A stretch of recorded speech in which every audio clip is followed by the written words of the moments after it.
देखिए बच्चों, आज जो है हम लोग सिंगली रीइंफोर्स्ड बीम सेक्शन के बारे में स्टडी करेंगे। पहले मैंने ब्लैक बोर्ड पे आपको वाइट बोर्ड पे जो लेक्चर्स दिए थे उसमें कुछ कमेंट्स आए थे कि उनको बोर्ड में साफ नहीं दिखाई दे रहा है और क्लियर सुनाई नहीं दे रहा है, इसलिए कोशिश की है कि इसको नोट्स फॉर्म में आपको बताया जाए। अब देखिए, आज जो हम डिस्कस करेंगे वो concept of balance section, under reinforced section and over reinforced section, इस कंसेप्ट को हम डिस्कस करेंगे। देखिए, पिछले लेक्चर में हमने पढ़ा था कि एक सिंगली रीइंफोर्स्ड सेक्शंस वो सेक्शंस होते हैं, सिंगली रीइंफोर्स्ड सेक्शंस वो सेक्शंस होते हैं जहाँ पे जब किसी बीम या स्लैब में टेंशन आता है वहाँ पे हम रीइंफोर्समेंट प्रोवाइड करते हैं, स्टील प्रोवाइड करते हैं। तो जहाँ टेंसाइल एरिया पे रीइंफोर्समेंट प्रोवाइड करते हैं वो सिंगली रीइंफोर्स्ड सेक्शंस कहलाते हैं। तो ये सिंगली रीइंफोर्स्ड सेक्शन का देखिए एग्जांपल है। ये एक सिंपली सपोर्टेड बीम है। नेचुरल है सिंपली सपोर्टेड बीम में क्या होगा, नीचे की वो टेंशन आएगा। तो ये बॉटम में हमने एरिया ऑफ स्टील दिया हुआ है, इसको हमने AST कहा है। इसको हमने एक स्ट्रेट लाइन के फॉर्म में दिखा दिया। बी जो है विड्थ ऑफ द बीम है, डी स्मॉल डी जो है वो इफेक्टिव डेप्थ कहलाती है और डी जो है total depth of the beam कहलाती है। अब देखिए, राइट हैंड साइड में हम थोड़ा और जाते हैं तो ये हम देखते हैं equivalent section in terms of concrete. मतलब अगर इस पूरे सेक्शन को हम कंक्रीट के टर्म में बदलें तो एक फ़र्क क्या होता है, फ़र्क ये होता है कि जो स्टील होता है उसको M से मल्टीप्लाई कर दिया जाता है। M क्या होता है, मॉड्यूलर रेशियो होता है। तो जब हम इक्विवेलेंट कंक्रीट डायग्राम बनाएंगे एरिया का, तो ये देखिए इसमें क्या है कि जो एरिया ऑफ स्टील है इसको हमने M से मल्टीप्लाई कर दिया है। तो ये पर्टिकुलर डायग्राम बहुत हेल्पफुल होगा। अब देखिए Na लिखा हुआ है, इस Na को मैं थोड़ी देर में डिस्कस करूँगा। और देखिए यहाँ पे इक्विवेलेंट स्ट्रेन डायग्राम गलत लिख गया, इसको स्ट्रेस डायग्राम कर लीजिए।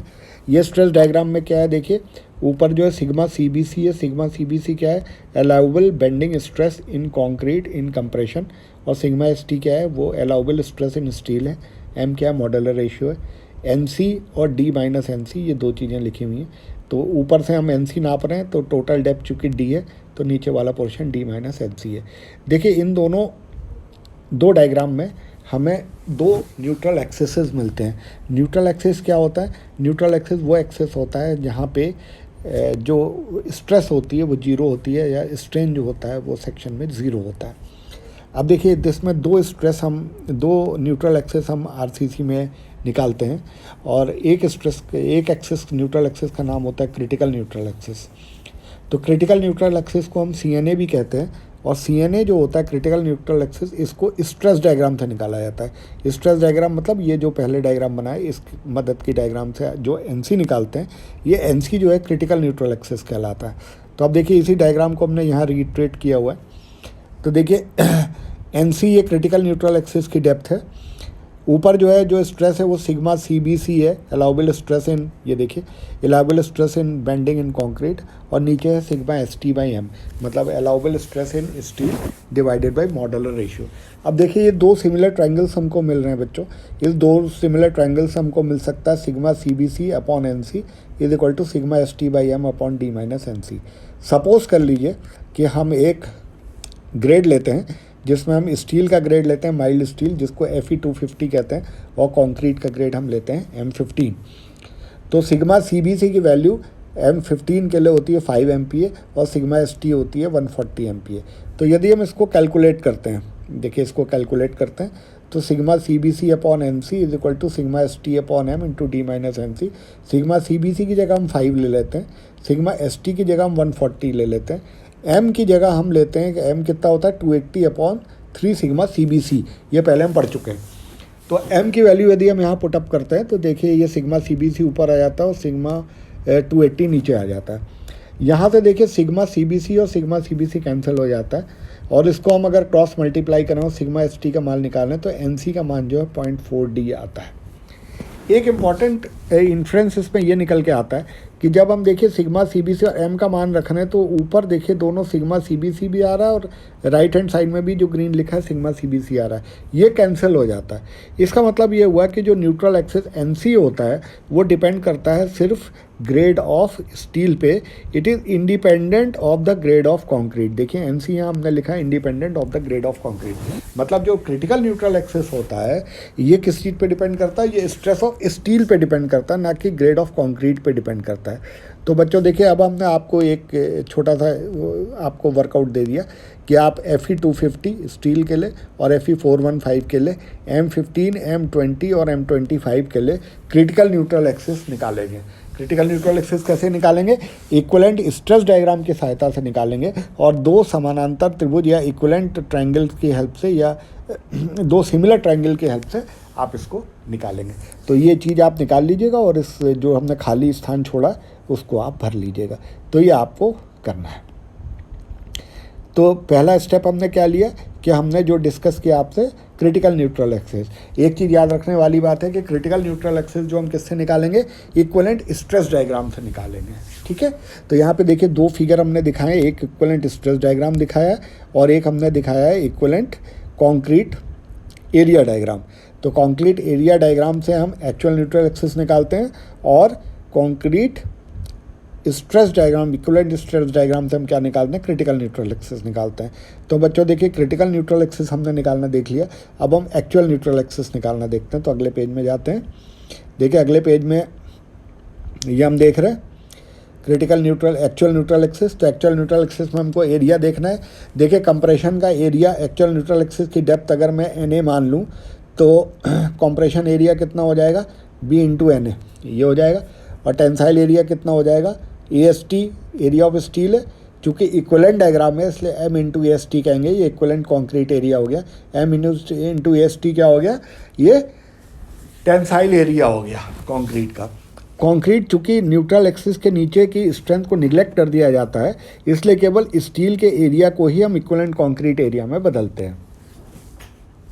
अब देखिए यहाँ पे taking movement of compression and tensile area about actual neutral access. अब हम करते क्या है कि इस न्यूट्रल एक्सेस के अबाउट, एक्चुअल न्यूट्रल एक्सेस के अबाउट कंप्रेशन एरिया और टेंसाइल एरिया का आघूर्ण लेते हैं और उसको बराबर कर देते हैं। मतलब कंप्रेशन एरिया के अबाउट का आघूर्ण न्यूट्रल एक्सेस के अबाउट और टेंसाइल एरिया का आघूर्ण अबाउट न्यूट्रल एक्सेस, इन दोनों को इक्वेट कर देते हैं। तो देखिए कंप्रेशन एरिया कितना हुआ, B इंटू NA, इसकी CG कहाँ होगी, NA/2 पे। यदि एक्चुअल न्यूट्रल एक्सेस के अबाउट हम इसका आघूर्ण लेंगे तो क्या होगा, B इंटू NA एरिया हो गया इंटू NA/2। ये देखिए NA/2, तो ये आघूर्ण हो गया कंप्रेशन एरिया का। टेंसाइल एरिया का आघूर्ण कितना होगा about actual neutral access, M into AST area हो गया इंटू ये देखिए टोटल डेप्थ D है, D में से NA घटा देंगे, D माइनस NA, यहाँ से यहाँ तक की दूरी, तो ये आपको मिल जाएगा M into AST into D minus NA। तो actual area of the moment about actual neutral axis of tensile and compressive area will give the actual neutral axis। अब देखिए एक एग्जांपल हम लेके चलते हैं। मान लीजिए कोई बीम है जिसका डायमेंशन दिया है 250 mm और जिसका डेप्थ, इफेक्टिव डेप्थ दिया है 500 mm। एरिया ऑफ स्टील जो है हमको 5 बार दिए हैं 14 mm डायमीटर के, ये देखिए 5 बार 14 mm डायमीटर के दिए हैं। तो अगर एरिया ऑफ स्टील निकालना होगा तो क्या होगा, एक का एरिया कितना होगा, π/4 इंटू 14 का स्क्वायर, डायमीटर का स्क्वायर, इंटू 5 रीइंफोर्समेंट है मल्टीप्लाइड बाई 5, तो ये आपका आ गया 769 mm स्क्वायर। इतना स्टील इसमें पड़ा हुआ। अब सपोज़ कर लीजिए हम मान लें कि हमको ग्रेड दिया हुआ है M20, मतलब M20 कंक्रीट ग्रेड दिया, Fe250 मतलब माइल्ड स्टील हमें स्टील ग्रेड दिया, और सपोज़ कर लीजिए M का मान हमें 13 दिया। नहीं दिया है तो हम 280/3 सिग्मा CBC से इसको निकाल सकते हैं, लेकिन मान लीजिए इस पर्टिकुलर एग्जांपल में ये 13 दिया हुआ है, तो हमारा क्या हुआ, सिग्मा CBC का मान जो है 7 MPa हो गया, मेगा पास्कल मतलब न्यूटन पर mm स्क्वायर, और सिग्मा ST कितना हो गया 140 न्यूटन पर mm स्क्वायर। अब देखिए एक्चुअल न्यूट्रल एक्सेस जो पिछले एग्जांपल दिया, जो सिमिलर ट्रायंगल से स्ट्रेस डायग्राम के उससे आता है, सिग्मा CBC बटा NC is equal to sigma ST/m into D minus NC। यहाँ से अगर हम निकालेंगे तो NC का मान हमारा आता है 197 mm। मतलब जो क्रिटिकल न्यूट्रल एक्सेस है वो आ रहा है कितना, 197 mm। ये कहाँ से क्रिटिकल न्यूट्रल एक्सेस हम निकालेंगे, ये हम स्ट्रेस डायग्राम से निकालेंगे। अब आता है actual neutral axis. Actual neutral axis देखिए हमने कंप्रेशन एरिया और टेंसाइल एरिया का मूवमेंट अबाउट न्यूट्रल एक्सेस निकाला है, तो ये B N A square by 2 is equal to M into S T into D minus N A आ रहा है। बी का मान कितना है 250 by 2 into N A square, M 13 हमें दिया हुआ है। एरिया ऑफ स्टील 4 बार पढ़े हैं, 14 mm के हैं, तो इसका एरिया हमने ऊपर निकाल रखा है 769 mm स्क्वायर, इसको रख दिया। डी हमें इफेक्टिव दर 500 mm दिया हुआ है, देखिए 500 mm दिया हुआ है हमको, और एन ए ये रख दिया। तो ये एक द्विघातीय समीकरण आ गया। इसको आप श्रीधराचार्य रीति से सॉल्व जब करेंगे तो आपको एन ए के 2 मान मिलेंगे। एक मान जो होगा वो 500 के अंदर होगा और एक मान प्रॉबेबली 500 से ज़्यादा होगा या नेगेटिव होगा, जिसका कोई मतलब नहीं होगा। तो जो हमें रियलिस्टिक वैल्यू मिलेगी इसकी, वो वैल्यू मिलेगी 164 mm। तो आप लोग इसको सॉल्व करके देखिएगा, तो एन ए का एक मान आपको मिलेगा जिसका मतलब निकलेगा, और वो 164 mm होगा। तो ये देखिए, इस पर्टिकुलर एग्जांपल में हमने आपको 2 चीज़ें निकाल के दिखाई, एक क्रिटिकल न्यूट्रल एक्सिस जो इस केस में 197 mm आ रहा है, और एक एक्चुअल न्यूट्रल एक्सिस जो इस केस में 164 mm निकल के आ रहा है। अब देखिए, जो क्रिटिकल न्यूट्रल एक्सिस और जो एक्चुअल न्यूट्रल एक्सिस है, ये निकालते क्यों हैं, that is very important concept. अब ये देखिए, हम एक कंसेप्ट आगे आते हैं बैलेंस सेक्शन का। बैलेंस सेक्शन वो सेक्शन होता है जहाँ पे देखिए लिखा है both steel and concrete reach their permissible stress simultaneously. जैसे जब लोडिंग होती है किसी बीम में, तो क्या होगा कि जो कंक्रीट होगी वो भी स्ट्रेस होगी और जो स्टील होगा वो भी स्ट्रेस होगा। अब दोनों केसेस में हमने कुछ कुछ अलाउ कर रखा है। मान लीजिए कि हम M15 और Fe250 का एग्जांपल लें, तो इसका मतलब हुआ जब लोडिंग हुई तो कंक्रीट में मैक्सिमम बेंडिंग स्ट्रेस हमें कितनी अलाउ होगी, M15 के लिए 5, और Fe250 के लिए स्टील कितना अलाउ होगा, 140। इसका मतलब ये हुआ है कि जो इस पर्टिकुलर एग्जांपल में अगर हम लोडिंग लें, तो लोडिंग की वजह से कभी भी जो कंप्रेसिव फाइबर है वो इतना नहीं होगा कि वो 5 न्यूटन पर mm स्क्वायर से ज़्यादा हो जाए कंक्रीट के केस में कंप्रेशन में, और 140 न्यूटन पर mm स्क्वायर से ज़्यादा हो जाए स्टील के केस में। ठीक, अब आइडियल कंडीशन क्या होती है कि जैसे मान लीजिए लोडिंग हुई तो जैसे ही कंप्रेशन का फाइबर जो ऊपर का पोर्शन है बीम का, वो जब मैक्सिमम वैल्यू पे पहुंचे, मतलब सिग्मा CBC पे पहुंचे, मतलब M15 कंक्रीट के लिए 5 न्यूटन पर mm स्क्वायर पे पहुंचे, उसी समय जो स्टील है उसमें भी टेंसाइल डेवलप होगा, वो 140 न्यूटन पर mm स्क्वायर पे पहुंचे। ये आइडियल कंडीशन हुई, बैलेंस सेक्शन हुआ। मतलब लोडिंग की वजह से दोनों ही स्ट्रेसेस अपनी दोनों ही स्ट्रेसेस, मतलब कंक्रीट की स्ट्रेस और स्टील की स्ट्रेस, दोनों ही स्ट्रेस अपनी परमिसिबल लिमिट पे पहुंच गई हैं। This is known as balance section. Balance section कब होता है, जब Na और Nc का मान बराबर हो जाता है। ये आइडियल कंडीशन है। Na का मान Nc के बराबर, मतलब एक्चुअल न्यूट्रल एक्सिस और क्रिटिकल न्यूट्रल एक्सिस जब बराबर हो जाते हैं तो वो सेक्शन बैलेंस सेक्शन कहलाते हैं। और बैलेंस सेक्शन का मतलब ये होता है कि जैसे ही maximum stress permissible stress concrete में पहुंचती है, ठीक उसी समय परमिसिबल स्ट्रेस स्टील में भी पहुंच जाती है। अब देखिए, लेकिन होता क्या है कि जब आप वास्तव में डिज़ाइन करते हैं तो वास्तव में जो सेक्शन बनाते हैं, बी और डी का सेक्शन बनाते हैं या एरिया ऑफ स्टील लेते हैं, ये अक्सर प्रैक्टिकली पॉसिबल नहीं हो पाता कि जितना आइडियल कंडीशन में चाहिए वो हम प्रोवाइड कर सकें। कई बार हमारी बी की, जैसे मान लीजिए बी अगर हमारी 225.5 है तो हमको मजबूरी है कि 230 लेना है। प्रैक्टिकल कंसिडरेशन से मान लीजिए हमको स्टील के 3 बार लेने हैं या 4 बार लेने हैं, 3.5 बार आ रहा है तो हमको 4 बार लेना पड़ेगा। तो ये भी हमेशा पॉसिबल नहीं हो पाता कि एग्जैक्ट अमाउंट ऑफ हम बार स्टील प्रोवाइड कर सकें। जब हम स्टील प्रोवाइड करते हैं तो वो थोड़ा बहुत ज़्यादा या कम हो जाता है। तो उस केस में देखिए अलग अलग तरह के सेक्शंस होते हैं। अब हम अगले पेज में जाते हैं। This is under reinforce section. Under reinforce section देखिए ये हमने दिखा रखा है, इसको समझिएगा। देखिए अंडर रीइंफोर्स सेक्शन कौन सा सेक्शन होता है, जब एक्चुअल न्यूट्रल एक्सिस का मान क्रिटिकल न्यूट्रल एक्सिस से कम होता है। When Na is less than Nc, जब Na Nc से कम होता है तो वो जो है न्यूट्रल एक्सिस, तब ये हम अंडर रीइंफोर्स सेक्शन इसको कहते हैं। अब देखिए यहाँ पे मैंने समझाया हुआ है, ये देखिए ये पर्टिकुलर बी और डी बीम दिखाई दे रही है। ये स्ट्रेस डायग्राम को देखने की कोशिश कीजिए। ये देखिए जो ग्रीन कलर से दिखाया हुआ है वो दिखाया हुआ है Nc, और जो रेड कलर से दिखाया हुआ है, रेड कलर डॉटेड देखिए 2 लाइन दिख रही हैं, एक न्यूट्रल एक्सिस दिखा है जिसमें ANA लिखा हुआ है, उसके ऊपर से डेप्थ Na है। तो अगर टॉप फाइबर से देखें तो ग्रीन कलर आपको NC दिखाई दे रहा है और जहाँ ANA है वो कलर आपको NA है, एक्चुअल न्यूट्रल एक्सिस है। जाहिर है इस पर्टिकुलर केस में NA का मान जो है NC से कम है। अब देखिए दो सिचुएशन हमारे पास आती है।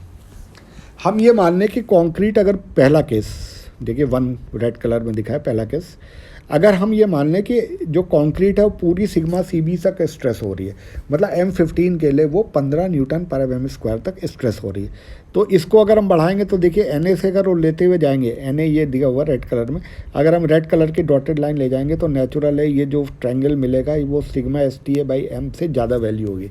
इसका मतलब ये होगा कि अगर हम सिग्मा CBC तक इसको स्ट्रक्चर को स्ट्रेस करेंगे तो नेचुरल बात है जो टेंसाइल स्ट्रेस है वो सिग्मा ST/M से ज़्यादा हो जाएगी, मतलब 140 न्यूटन पर mm², अगर हम Fe 250 ले रहे हैं उससे स्ट्रेस ज़्यादा हो जाएगी।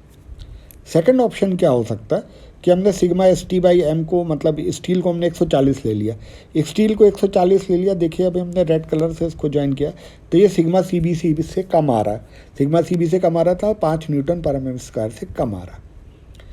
ये हमारी एक्सेप्टेबल कंडीशन है, क्योंकि किसी भी कंडीशन में जो स्ट्रक्चर है उसमें हम स्ट्रेस को सिग्मा ST 140 से ज़्यादा नहीं ले सकते और सिग्मा CBC को 5 से ज़्यादा नहीं ले सकते। किस पर्टिकुलर एग्जांपल में? M15 और Fe 250 के एग्जांपल में। तो देखिए यहाँ से हमें क्या कंक्लूजन मिला। For Fe 250 and M15 if concrete reaches 5 MPa, देखिए अगर कॉन्क्रीट 5 MPa पे पूरी पहुँच जाएगी तो स्टील क्या होगा 450 MPa से एक्सीड कर जाएगा, जो कि एक्सेप्टेबल नहीं है। दूसरे केस में देखिए हम क्या कह रहे हैं, इफ़ स्टील रीचेस 140 MPa, अगर स्टील 140 पे रहता है तो concrete does not reach 5 MPa, देखिए 5 MPa पर नहीं पहुंच रही है, तो this is the acceptable condition. इसका मतलब बच्चों ये हुआ कि in under reinforced section steel reaches it's permissible value under failure first and the concrete does not reach its limiting value. ठीक है, इसका मतलब ये हुआ कि जब लोडिंग होगी अंडर रीइंफोर्स्ड सेक्शन में तो स्टील पहले फेल करेगा और कंक्रीट बाद में फेल करेगी। तो इसका मतलब स्टील अपनी परमिसिबल लिमिट पे पहले पहुंच जाएगा जब लोडिंग होगी फेलियर के समय, और कंक्रीट बाद में पहुंचेगी। इस तरह का फेलियर डक्टाइल फेलियर होता है। डक्टाइल फेलियर ये इसलिए होता है कि अगर ये फेल करेगी, अगर हम ये कोई स्ट्रक्चर डिज़ाइन नहीं करते कि ये फेल करे, लेकिन यदि ये फेल करेगी तो क्या होगा, ढेर सारे डिफॉर्मेशन होंगे स्टील के। आपने स्ट्रेस स्ट्रेन डायग्राम देखा था तो डक्टाइल फेलियर होता है, तो बीम में आपको डिफ्लेक्शन दिखाई देगा तब ये फेल होगा, ऐसे ये फेल नहीं होगा। ठीक है, अब देखिए दूसरा सेक्शन हम देखते हैं, over reinforced section. Over reinforced section वो सेक्शन होता है जिसमें NA एक्चुअल न्यूट्रल एक्सिस का मान NC से ज़्यादा होता है। अगेन देखिए जस्ट उल्टी सिचुएशन है, ये देखिए स्ट्रेस B और D, ये मैं बीम दिखा रहा हूँ, ये देखिए सिग्मा CBC ST/M, ये देखिए NC मैंने दिखाया क्रिटिकल न्यूट्रल एक्सिस। NA देखिए NA का मान NC से ज़्यादा है तो ये रेड कलर में नीचे आ गया। अब ग्रीन कलर से देखिए दो केस हो रहा है, या तो मैं सिग्मा ST/M को ऊपर तक जोड़ दूँ या सिग्मा CBC से जोड़ूँ, मतलब दो एक्सट्रीम से जोड़ रहा हूँ। देखिए एक मैं ग्रीन जोड़ रहा हूँ सिग्मा ST/M एक्सट्रीम से, तो अगर मैं ये मान रहा हूँ कि स्टील पूरी स्ट्रेस पे 140 पे स्ट्रेस हो गई ये Fe 250 के लिए, तो सिग्मा CBC का मान क्या है, ये एक्सीड कर गया। लेकिन यदि मैं देख रहा हूँ कि सिग्मा CBC अपनी मैक्सिमम वैल्यू पे पहुँचा है तो सिग्मा ST जो है अपनी मैक्सिमम वैल्यू पे, परमिसिबल वैल्यू पे नहीं पहुँचा है। तो ओवर रीइंफोर्स्ड सेक्शन मतलब क्या होता है? ओवर रीइंफोर्स्ड सेक्शन मतलब होता है कि इसमें स्टील की वैल्यू ज़्यादा पड़ी है। इसका मतलब ये होता है कि कंक्रीट अपनी परमिसिबल लिमिट पे पहले पहुंच जाता है और स्टील अपनी परमिसिबल लिमिट पे नहीं पहुंचता। इसका मतलब ये हुआ कि यदि हम M15 और Fe 250 ले रहे हैं केस और लोडिंग कर रहे हैं, तो यदि ओवर रीइंफोर्स्ड सेक्शन होगा तो क्या होगा, कंक्रीट तो अपनी मैक्सिमम स्ट्रेस 5 न्यूटन पर mm² पे पहुंच जाएगी, लेकिन जिस क्षण कंक्रीट अपनी 5 न्यूटन पर mm² स्ट्रेस पे पहुंची होगी उस मोमेंट स्टील जो होगा वो 140 से कम स्ट्रेस हुआ होगा। तो ये सेक्शन ओवर रीइंफोर्स्ड सेक्शन कहलाते हैं। ओवर रीइंफोर्स्ड सेक्शन थोड़े से डेंजरस होते हैं, इसलिए होते हैं क्योंकि इसमें कंक्रीट फेल होता है और कंक्रीट डक्टाइल नहीं होता है, वो खींचती नहीं है, तो कंक्रीट का फेलियर जो है कैटास्ट्रॉफिक होता है, एकदम से होता है, सडन होता है, तो ये थोड़ा सा ज़्यादा रिस्की होता है। ठीक है बच्चों, अब देखिए एक एग्जाम्पल मैं आपको दिखा रहा हूँ पर्टिकुलर, ये एग्जाम्पल देखिए यहाँ पे, ये जो मैंने एग्जाम्पल लिया था वही एग्जाम्पल ले रहा हूँ। एक 250 mm विड्थ की एक बीम है, जिसका इफ़ेक्टिव डेप्थ जो है 550 mm है और 4 बार 14 mm की है, तो एरिया ऑफ स्टील 769 है। ठीक है, ये मैं आपको एक्चुअल और क्रिटिकल न्यूट्रल एक्सेस समझा रहा हूँ। तो देखिए, जो क्रिटिकल न्यूट्रल एक्सेस और एक्चुअल न्यूट्रल एक्सेस हम लोगों ने निकाला था, तो क्रिटिकल न्यूट्रल एक्सेस हमारा आया था 197 mm और एक्चुअल न्यूट्रल एक्सेस आया था 164 mm। ठीक है, अब ये देखिए हमने स्ट्रेस डायग्राम बनाया, तो ये पर्टिकुलर केस था हमारा M20 और Fe250 का, और M का मान था 13। ये पिछला एग्जांपल हमने लिया है। तो देखिए यहाँ पे क्या हो गया, ये फिगर देखिए, ये ग्रीन कलर का देखिए, ये देखिए 7 MPa हो गया, एक्चुअल न्यूट्रल एक्सेस है 164, क्रिटिकल न्यूट्रल एक्सेस है 197 सॉरी। अब देखिए, अगर हम ये वाला ट्रायंगल लेते हैं, ये मान लें कि अगर स्ट्रेस जो है कंक्रीट में 7 MPa तक चली जाती है, तो 7 MPa तक चली जाती है, तो ग्रीन वाला ट्रायंगल देखिए, तो 7 MPa divided by Na will be equal to sigma ST1 divided by D minus Na। तो यदि इस फिगर को हम यहाँ पे रखें, तो देखिए ये हमने रखा 7/164 is equal to sigma ST1। Sigma ST1 क्या है, एक्चुअल स्ट्रेस जो आएगी, कब आएगी, जब कंक्रीट जो है 7 MPa पे पहुँच जाएगा, अपॉन 13 इंटू 500 माइनस 164। तो ये स्ट्रेस आई मतलब 186 MPa। इस पर्टिकुलर एग्जांपल का मतलब ये हुआ कि यदि इस पर्टिकुलर केस में एग्जांपल में लोडिंग की वजह से हम कंक्रीट को 7 MPa CB सिग्मा मतलब सिग्मा CBC तक स्ट्रेस कर देंगे, तो सिग्मा ST का मान कितना हो जाएगा, 186 MPa हो जाएगा, जो कि 140 से ज़्यादा हो जाएगा। इसलिए डिज़ाइन में हम इसको अलाउ नहीं कर सकते, इसलिए ये पर्टिकुलर फर्स्ट फिगर हमको रिजेक्ट करना पड़ेगा। देखिए दूसरे केस में क्या है कि हम ये माने कि ये 140/m मतलब 140 तक स्टील पहुंचा हुआ है, और इसको हमने ऊपर तक प्रोजेक्ट कर दिया। देखिए ये ग्रीन कलर का 7 से कम में आ रहा है। अगर हम फिर सिमिलर ट्रायंगल्स से निकालें, तो सिमिलर ट्रायंगल से बनेगा सिग्मा CBC1 मतलब जो एक्चुअल स्ट्रेस होगी upon 164 that is actual neutral access divided by sigma ST/m मतलब स्टील में जो स्ट्रेस अगर 140 पहुंच जाती है तब क्या होगा, तो सिग्मा CBC1 का वैल्यू क्या है, 5.25 MPa आ रहा है। 5.25 MPa मतलब 7 से कम आ रहा है। इसका मतलब क्या हुआ कि इस पर्टिकुलर केस में स्टील जब 140 पहुंचेगा तो सिग्मा CBC की वैल्यू कितनी पहुंचेगी, 5.25 पहुंचेगी, मतलब अपनी अलाउबल स्ट्रेस पे नहीं पहुंचेगी, मतलब कितनी, 7 से कम पे पहुंचेगी। अब देखिए दो फिगर आया हमारे पास यहाँ पे। एक चीज़ आई कि अगर हम एक न्यूट्रल एक्सेस से मानते हैं नीचे से कि अगर सिग्मा ST हमारी सिग्मा CBC अगर 7 पे पहुँचेगी, तो ऑब्वियसली क्या है कि सिग्मा ST पे स्ट्रक्चर फेल कर जाएगा। क्यों? क्योंकि सिग्मा ST जो है 140 से ज़्यादा हो जा रहा है, 186 हो जा रहा है। देखिए इसका मतलब ये फिगर अलाउड नहीं होगा, हमें दूसरा वाला केस अलाउड होगा, केस 2, जहाँ पे हम स्टील को मानेंगे कि 140 पे पहुँच गया, तो सिग्मा CBC का मान कितना आ रहा है, 7 से कम आ रहा है, 5.25 MPa आ रहा है। तो अंडर रीइंफोर्स सेक्शन ये हुआ। अंडर रीइंफोर्स सेक्शन ऐसे भी हुआ क्योंकि Na का मान NC से कम आ रहा है। देखिए Na जो है 164 है और NC जो है वो कितना है, 197 है। तो Na is less than NC, इसका मतलब वो अंडर रीइंफोर्स सेक्शन है। अंडर रीइंफोर्स सेक्शन मतलब ये हुआ कि जो स्टील है वो अपनी परमिसिबल लिमिट पे पहले पहुंच जाएगा और उस समय कंक्रीट अपनी परमिसिबल लिमिट पे नहीं पहुंचेगी। अब देखिए इस पूरे आज के जो लेक्चर है इसमें जो कंक्लूज़न है ये हम लोग डिस्कस कर लें। ये देखिए कंक्लूज़न है। देखिए कंक्लूज़न ये है कि एक्चुअल न्यूट्रल एक्सिस जो है वो हम किससे निकालते हैं, इक्विवेलेंट एरिया डायग्राम से निकालते हैं, और जो क्रिटिकल न्यूट्रल एक्सिस है वो किससे निकालते हैं, इक्विवेलेंट स्ट्रेस डायग्राम से निकालते हैं। तो दो अलग अलग कंसेप्ट है, एक एरिया के मूवमेंट को इक्वेट करके जो हम निकालते हैं, एक्चुअल जो हमने सेक्शन दिया हुआ उसके एरिया को इक्वेट करके जो हम निकालते हैं एक्चुअल न्यूट्रल एक्सिस होता है, और जो स्ट्रेस डायग्राम से हम कैलकुलेट करके निकालते हैं वो क्रिटिकल न्यूट्रल एक्सेस होता है।